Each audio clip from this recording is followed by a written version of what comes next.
So welcome to my PowerPoint presentation of my key assessment number 3. I'm Melissa Victory and I will be presenting today. So we're looking at a case study report about Jane, who's a 14-year-old obese female. Her BMI is 27.9. She eats dessert every day. She often eats fast food. She enjoys drinking soda. Her diet is very high in saturated fat and added sugars. Her mother already has hyperlipidemia. Her father has type 2 diabetes. She does very little physical activity aside from her gym class at school, and both of her parents are obese. So some concerns with her being obese have to do with having obese parents, which increases the odds that children will be obese as well. There are several twin studies that have shown that there is a genetic component to obesity. However, there are also social factors at play here, because children who observe their parents overeating are more likely to learn that behavior and not know when their bellies are actually full. Some other concerns are that obesity can carry over into adulthood, and females with overweight parents increases their own risk of being overweight by 8 times.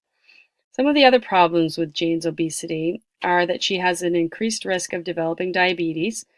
She has a greater risk of developing cardiovascular disease, an increased risk of having high cholesterol, and an increased risk of having hypertension, which is also known as high blood pressure.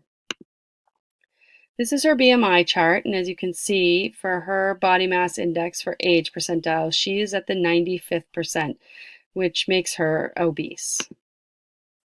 This is her nutrient intake average. I plugged in 3 days worth of her regular diet and just wanted to look at her macronutrients, her vitamins, and her mineral intake.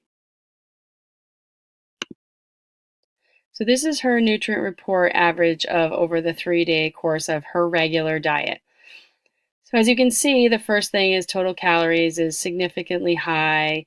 Added sugars are significantly high. Total fat is significantly high, as is saturated fat. Dietary fiber is low for her. On the next page, she's high in cholesterol. She's high in sodium. And she's deficient in calcium, potassium, magnesium, vitamin D, and vitamin E. She's also deficient in choline. This is just a recap of all the nutrients that she is actually deficient in based on her 3-day average diet. So she's deficient in dietary fiber.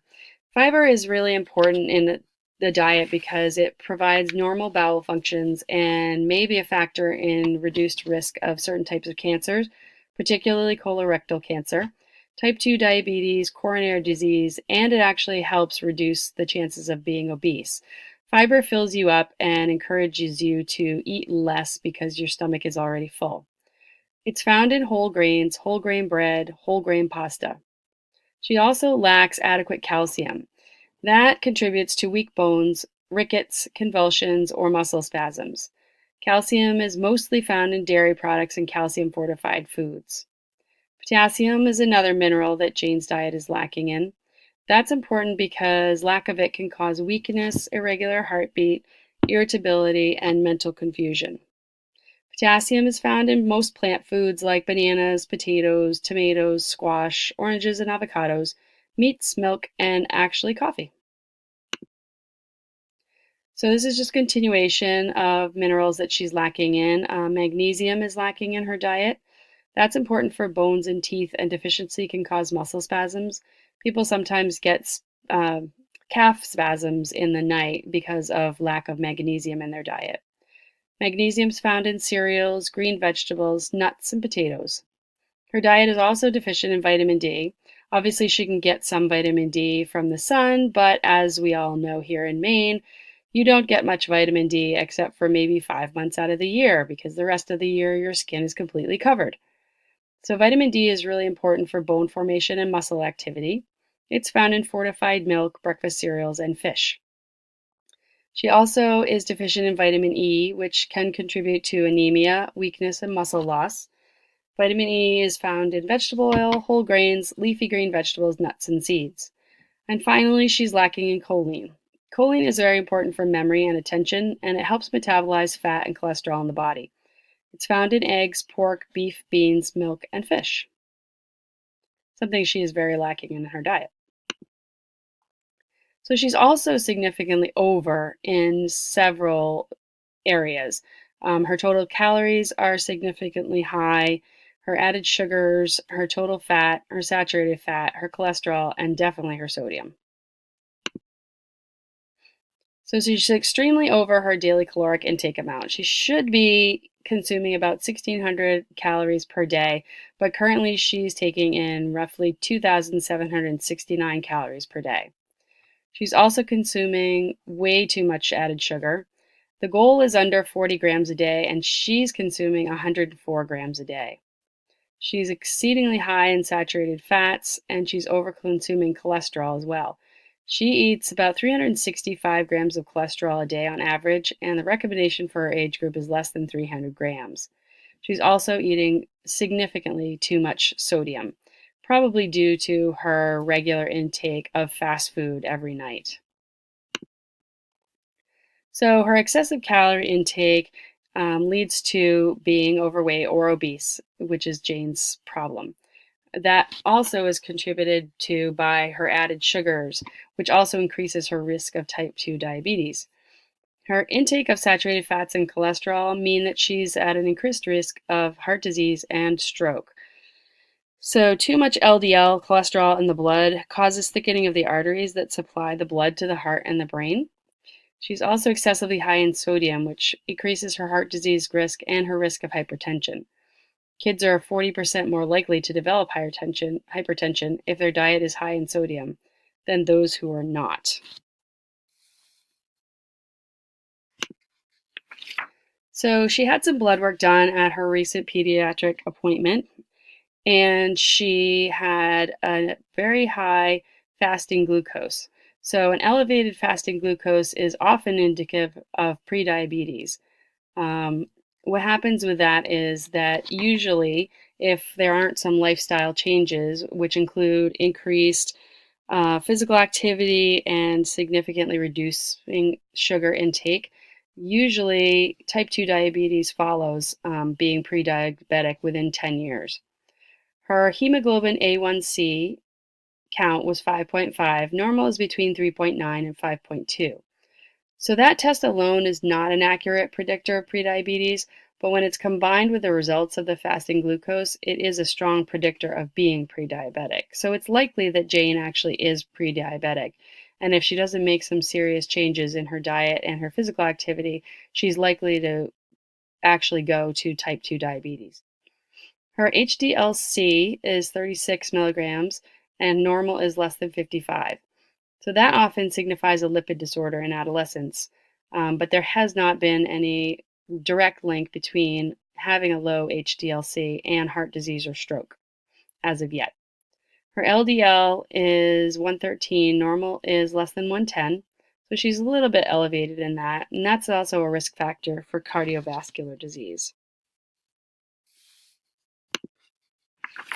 So some of the recommendations we would make for Jane is that she consumes significantly less calories per day.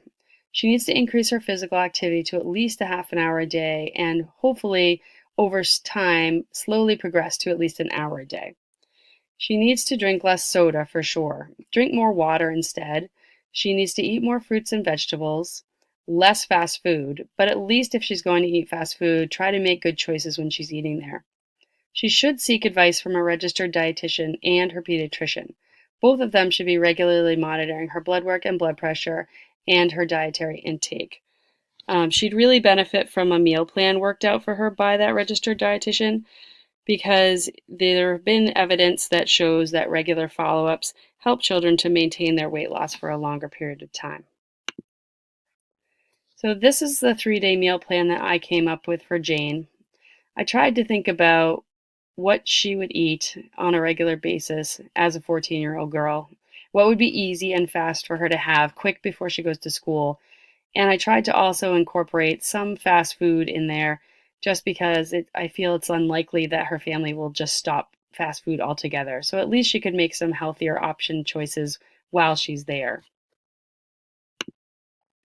This is again a continuation. I did try to incorporate some fish into her diet. I think that's really important.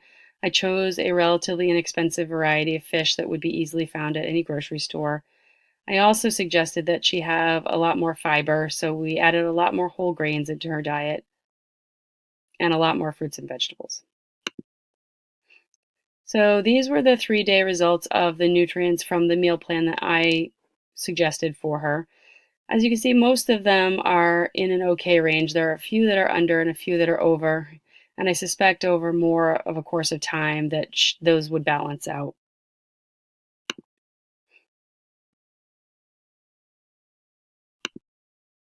So some of the programs that I think would be helpful for Jane would be SNAP, which helps families buy food and it limits their options to relatively healthy choices. The NSLP, which provides healthy lunch choices at school since she eats at school her lunch almost every day. That gives kids a healthier option at a free or reduced rate. The Let's Move program, which is Michelle Obama's program that helps kids fight obesity and understand the ramifications of their dietary choices. The 5210 program, which is a program here in Maine, which encourages kids to eat 5 or more servings of fruits or vegetables per day, have 2 or less hours of recreational screen time per day, participate in 1 or more hours of physical activity per day, and consume 0 sugary drinks per day. This is the educational handout that I made up for Jane. I tried to incorporate some statistics so that she would be aware of what the ramifications of her choices are. And I tried to give her some healthful options to increase her physical activity and increase her dietary intake of healthy foods. I also gave her some additional resources that were mostly apps or internet related programs where she could record her physical activity and her dietary intake and have sort of fun managing that online. And these are my references for all of my slides and for my educational handout.